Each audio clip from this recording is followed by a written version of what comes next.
In Hong Kong, if you are in a traditional school, it's either taught entirely in Cantonese, Chinese, or unless it's in English class, which will be totally English. Even in some other schools, they will teach most of the classes in English, but most of the time they will mix English with some Cantonese there, so that you're sort of like all the textbook is in English, but they will speak in Cantonese so that you understand what it is. Maybe in the future you can translate which term into the other term. So, but it is only when you come to the US you have to force yourself to keep speaking English. Different culture, just a typical thing. Yeah, I mean, I have been here for many years. So, as I stay here longer, I know even more about the difference between the US and in Hong Kong. And last thing is that maybe only for the first year maybe. You're over it now. Yeah, right now it is not so cold, but in Hong Kong, whenever people come to here, they will say, "Oh, I can see snow." And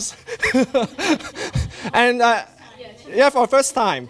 Wow, it's so white, but they don't know that after a few years they will dislike it. All those snows on the roadside is so black and so dirty, that kind of thing. Yeah.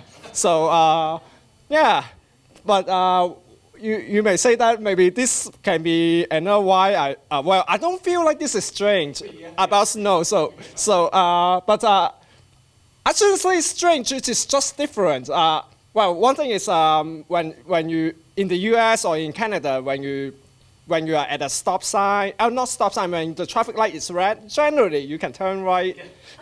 Yeah, it is something very weird because I don't think it happens anywhere else in the world.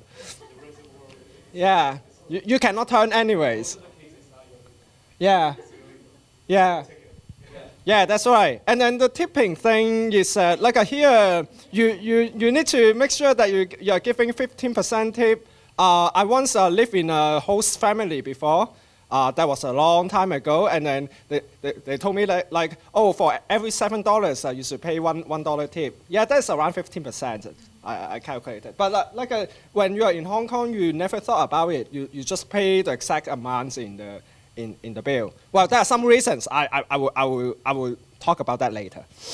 Yeah, nothing very special in these two slides. Now there will be many pictures here.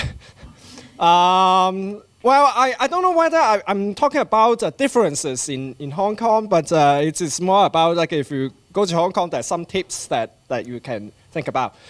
First, if you go to Hong Kong, you please use the public transportation system. Don't get a car and drive around because I have some friend told me a line that's very great, which is right. Oh, hold on. Yeah, that's right. This one. What did I say? Public transportation. Yes. You can get to a place faster than by driving a car. Why? Because public transport in Hong Kong, you can get to anywhere.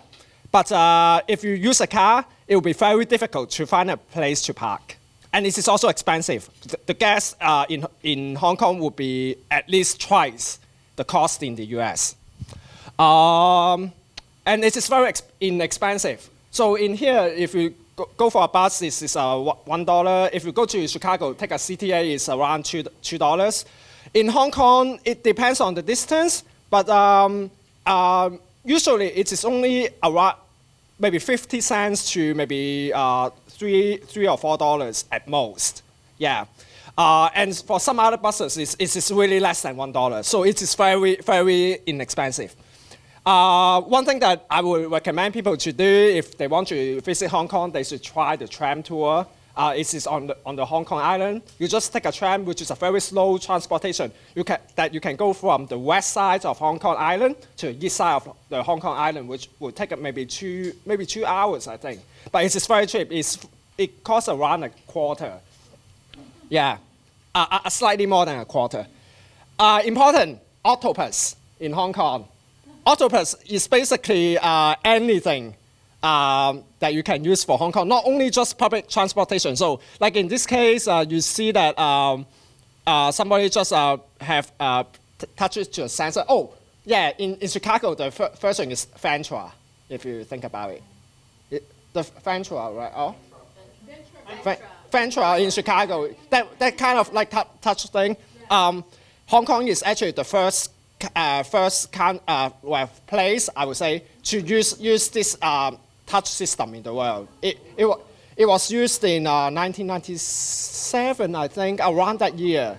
Yeah. So now we can use that to go for a subway, go for on the bus, on the tram, any public transportation. Plus, you can use that in some convenience stores like 7-Eleven. Some vending machine can take octopus. Then, well, this one is just showing that you can use the phone to add values in your card. This one is quite strange. I think it's maybe, I don't know about this. It seems like schools even use that to take attendance. Yeah. Yeah, it is pretty new. I don't even know. I'm already past that kind of technology right now.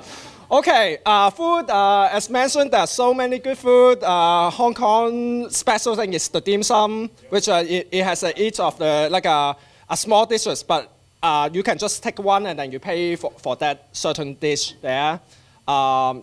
Actually, the one that you see in the food, those are more like dim sum, although with some specialties there, like making a Hello Kitty face there. Yeah, that's quite interesting, that one. The other thing that you can try for local food, it is, we call it Cha Chan Tan. Cha Chan Tin literally means a tea restaurant, but basically you can see this kind of food.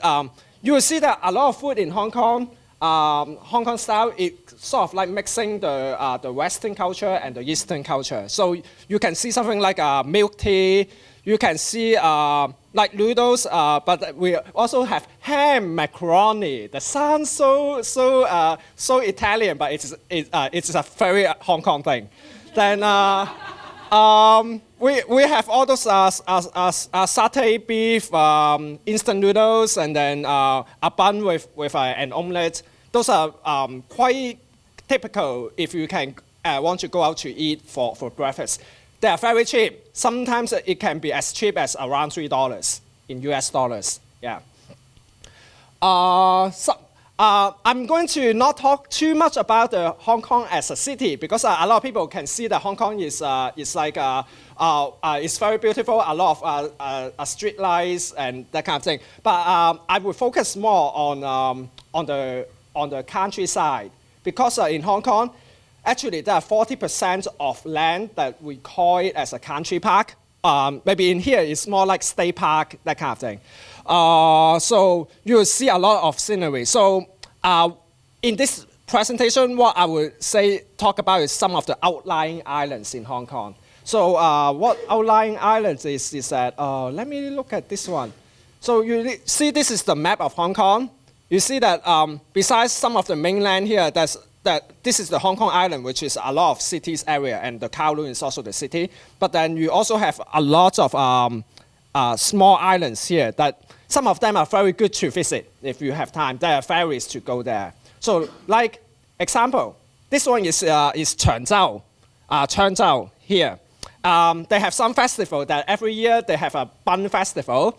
There are some people who will just climb this tall bun hill and just take as many buns out of this structure. Now, this one you already probably have seen that from the last presentation, the Big Buddha. It is somewhere around this Lantau Island here. Now, right now, there's a cable car that's going up here. This one is called Dai O, Tai O, which is around this area. And that's what Hong Kong people, they call the Venice of the East, because there's a lot of waterways and there's some village around there. Some cultural thing, and yeah, there are a lot of other things that you can see. About adventures, those are natural things. So besides cultural thing, we can also do a lot of hiking because of all those country park. Some of them, like this is the Bryce Pool, which is around this area, and this is gorgeous, right? It's like all those waterfall there. And then this one is the tallest mountain in Hong Kong, called the Dai Mo San, which is around this area here. And you see all those hiking trails that you can actually hike up there. And there are also water activities. You can get a kayak and just, well, usually it's around this area called Saigon, which you can do the boat trip to different islands around the area. So a lot of outdoor activities that you can do. I'm showing this map because Hong Kong has some long distance hiking trail here. The longest one is actually this one, which is 100 kilometers long or 66 miles long. Okay, last slide, which is about some politeness. Something that would be good to know is that in Hong Kong, they actually speak more in Cantonese rather than the Mandarin. So if you can speak some word as Mandarin to people, they will be fine with it. But if you can say some few things in Cantonese, they will be very happy. Yeah. So I'm going to show you maybe around a 1 minute video about how to say thank you in Hong Kong, because thank you is a bit challenging. Yeah, that's already the end. Yeah. So actually, besides, if you feel like 唔使客氣 is too long, you may even say 唔使. 唔使, which just means no need. Or in Spanish, it's like de nada. It's nothing, right? Yeah. Yeah, it's sort of like de nada yeah. Yeah, you may see me say 唔使, it's okay. Yeah. The other thing is in Hong Kong, another thing is you do not need to tip in any restaurants because they either don't really expect any tips, or if you're at some higher end restaurant, they already have an enforced tip there. They usually have a 10% service charge there. So you do not need to pay any tip here. Yeah. Yeah, so far that's what I would say. In terms of school system, I just want to say one thing is that I know that in the US we talk about elementary school, middle school, or high school in the first 12 years. But in Hong Kong, it is only just primary schools and secondary school, because primary is only 6 years and secondary school is 60 years. Other than that, yeah, thank you very much. 唔該晒。